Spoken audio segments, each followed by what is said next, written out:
എല്ലാവർക്കും നമസ്കാരം. റനസ് കിച്ചൻ പാചകം ചാനലിലേക്ക് എല്ലാവരെയും ഒരിക്കൽ കൂടി സ്വാഗതം ചെയ്യുന്നു. ഇന്ന് ഞാൻ വന്നിരിക്കുന്നത് ഒരു നാടൻ റെസിപ്പി ആയിട്ടാണ്. നല്ലൊരു അവിയലാണ് നമ്മളിന്ന് തയ്യാറാക്കാൻ പോകുന്നത്. നമുക്കറിയാം, ഒരുപാട് പച്ചക്കറികളൊക്കെ ചേർന്ന് ഒത്തിരി പോഷകസമ്പുഷ്ടമായിട്ടുള്ള നല്ലൊരു വിഭവമാണ് നമ്മുടെ അവിയൽ. നമുക്കിഷ്ടമുള്ള പച്ചക്കറികൾ കൊണ്ട് അവിയൽ നമുക്ക് തയ്യാറാക്കാം. ഞാനിപ്പോൾ ഇവിടെ കുറച്ച് പച്ചക്കറികളൊക്കെ എടുത്തിട്ടുണ്ട്. എല്ലാം നന്നായിട്ട് കഴുകി എടുത്തു വെച്ചിരിക്കുകയാണ്.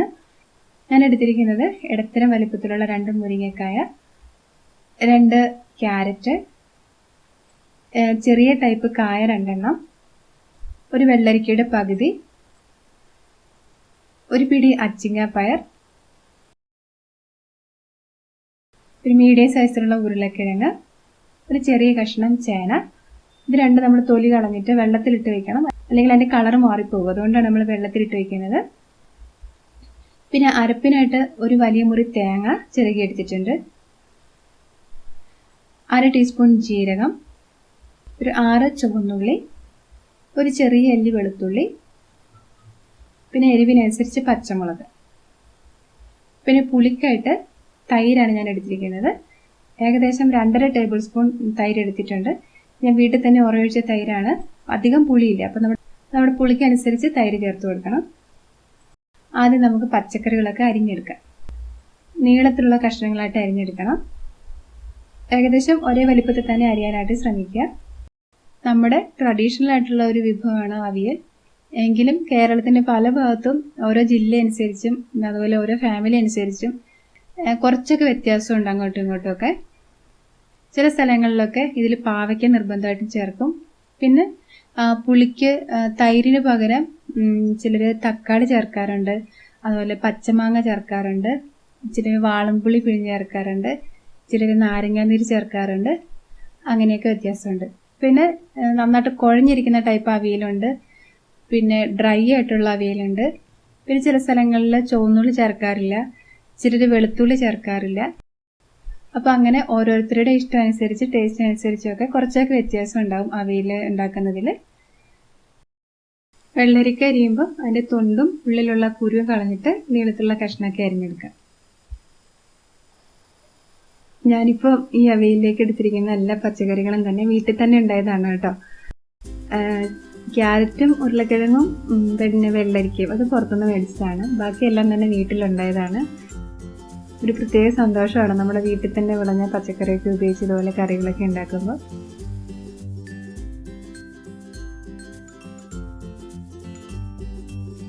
ഇത് ചുണ്ടില്ലാക്കണ്ണം എന്ന് പേരുള്ള ഒരുതരം കായാണ്. നല്ല ടേസ്റ്റാണ് ഇതിൻ്റെ ഉപ്പേരിയൊക്കെ ഉണ്ടാക്കി കഴിക്കാൻ. പിന്നെ ഇതിൻ്റെ തൊലി കളയണം നിർബന്ധമില്ല കേട്ടോ. എൻ്റെ മക്കൾക്ക് തൊലി കളഞ്ഞെടുക്കുന്നതാണ് ഇഷ്ടം, അതുകൊണ്ടാണ് ഞാൻ ഇങ്ങനെ ചെയ്യുന്നത്. നിങ്ങൾ ചെയ്യുമ്പോൾ പ്രത്യേകിച്ച് വീട്ടിലൊക്കെ ഉണ്ടായ കായാണെങ്കിൽ തൊലി കളയാതെ തന്നെ അരിഞ്ഞെടുക്കുകയാണ് നല്ലത്. ഇപ്പം നമ്മുടെ എല്ലാ വെജിറ്റബിൾസും നമ്മൾ അരിഞ്ഞെടുത്ത് കഴിഞ്ഞു. ഇനി ഇതെല്ലാം നമുക്ക് കറി വയ്ക്കാനുള്ള പാത്രത്തിലേക്ക് ആക്കാം. ഞാനിപ്പോൾ ഒരു മൺചട്ടിയാണ് ഉപയോഗിക്കുന്നത്. ഇതിലേക്ക് നമുക്ക് കുറച്ച് മഞ്ഞൾപ്പൊടി ചേർത്ത് കൊടുക്കാം. പിന്നെ ഒരു 1/2 ടീസ്പൂണോളം മുളക് പൊടി ചേർത്ത് കൊടുക്കാം. മുളക് പൊടി നമ്മൾ എരിവിനായിട്ടല്ല ചേർക്കുന്നത്, നല്ലൊരു കളർ കിട്ടാൻ വേണ്ടി മാത്രമാണ് നമ്മൾ മുളക് പൊടി ചേർക്കുന്നത്. പിന്നെ ആവശ്യത്തിന് ഉപ്പ് ചേർക്കാം. ഇനി നമുക്ക് ഇതിലേക്ക് ഫ്രഷ് ആയിട്ടുള്ള കറിവേപ്പില ചേർത്ത് കൊടുക്കാം. ഇനി ഇതിലേക്ക് ഒരു വലിയ സ്പൂൺ വെളിച്ചെണ്ണ ചേർത്ത് കൊടുക്കാം. ഇതൊരു ടീസ്പൂൺ അളവിൻ്റെ സ്പൂണാണ്. ഇതിന് ഒരു 3 സ്പൂൺ വെളിച്ചെണ്ണ ഇതിലേക്ക് ചേർത്ത് കൊടുക്കാം.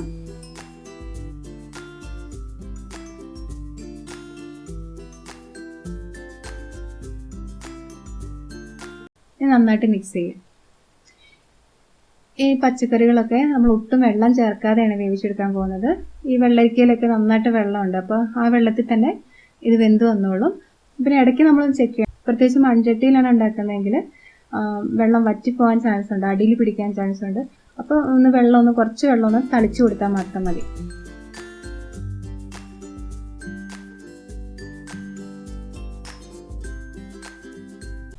ഇനി നമുക്കിത് അടുപ്പിൽ വെച്ച് വേവിച്ചെടുക്കാം. മൂടി വെച്ച് വേവിക്കാം. ആദ്യം നമുക്കൊരു മീഡിയം ഹൈ ഫ്ലെയിമിൽ വേവിക്കാം. എന്നിട്ട് ഈ പാത്രത്തിൽ നിറയെ ആവി വന്നു കഴിയുമ്പോൾ തീ ഒന്ന് കുറച്ച് വെച്ചിട്ട് പിന്നെ കുറഞ്ഞ തീയിൽ പച്ചക്കറികളൊക്കെ വേവുന്നവരെ വേവിച്ചെടുക്കാം.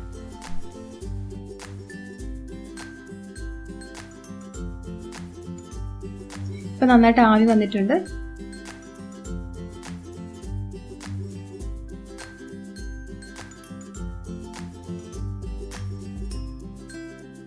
ഇപ്പോൾ പച്ചക്കറിയിൽ നിന്നൊക്കെ വെള്ളം ഇറങ്ങിയിട്ടുണ്ട്, കണ്ടോ? നമ്മൾ വേറെ വെള്ളമൊന്നും ഒഴിച്ചു കൊടുത്തിട്ടില്ല. നമുക്ക് മൂടി വെച്ച് വേവിക്കാം. ഈ സമയം നമുക്ക് അരപ്പ് തയ്യാറാക്കി എടുക്കാം. നമ്മൾ അരയ്ക്കുന്ന സമയത്ത് മിക്സർ ജാറിലേക്ക് ആദ്യം വേണേൽ ഈ ജീരകം പോലെയുള്ള ചെറിയ സാധനങ്ങൾ ഇട്ട് കൊടുക്കണം.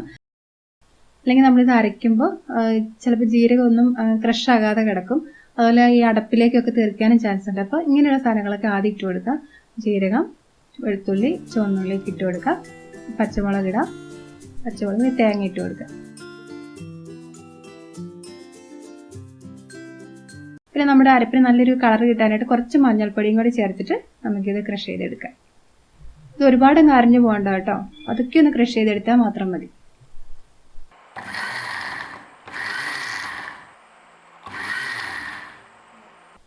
ഈ പാകത്തിനായിരിക്കണം നമ്മുടെ അരപ്പ്.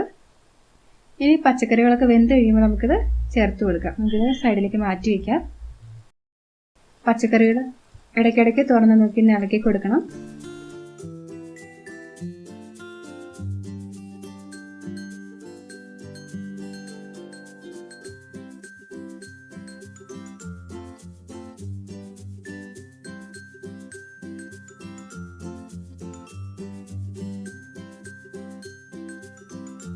ഇതിൽ വെള്ളത്തിൻ്റെ കുറവ് നന്നായിട്ടുണ്ട്. പച്ചക്കറി ഒന്നും വെന്ത് വന്നിട്ടില്ല, പക്ഷെ വെള്ളമൊക്കെ വറ്റും. അപ്പോൾ നമുക്ക് കുറച്ച് വെള്ളം ഒന്ന് തളിച്ചു കൊടുക്കാം.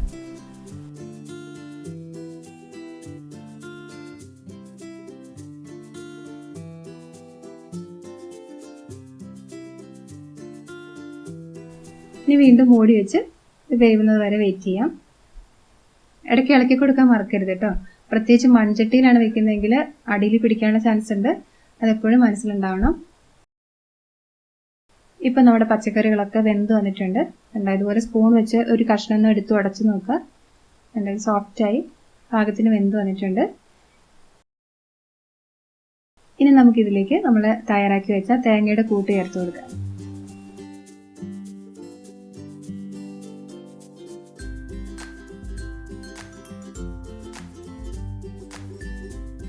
ഈ കുറച്ചു നേരം ഒന്ന് മൂടി വെച്ച് ഒന്ന് ആവി വന്നതിന് ശേഷം നമുക്ക് ഈ അരപ്പ് ഇതിലേക്ക് ഇളക്കി മിക്സ് ചെയ്യാം.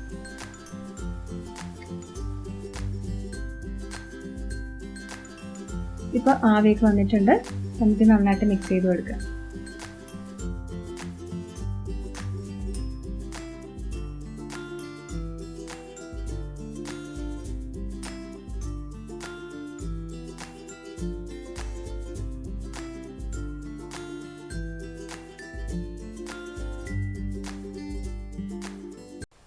ഇനി നമുക്ക് പുളിക്കനുസരിച്ച് തൈര് ചേർത്ത് കൊടുക്കാം. ഒരുപാട് പുളി വേണ്ട കേട്ടോ നമ്മുടെ കറിക്ക്. നേരെ ഒരു പുളി മാത്രം മതി. പുളി കൂടിപ്പോയാൽ അവിയലിന് അത്രയ്ക്ക് ടേസ്റ്റ് ഉണ്ടാവില്ല. ഈ സമയത്ത് ഉപ്പൊക്കെ പാകത്തിനാണെന്ന് നോക്കി അതനുസരിച്ച് ചേർത്ത് കൊടുക്കുക. ആവശ്യമെങ്കിൽ ചേർത്ത് കൊടുക്കുക. തൈര് ചേർത്ത് കഴിഞ്ഞാൽ നമുക്ക് ഒരുപാട് നേരം കുക്ക് ചെയ്യേണ്ട. നമുക്ക് ഫ്ലെയിം ഓഫ് ചെയ്യാം.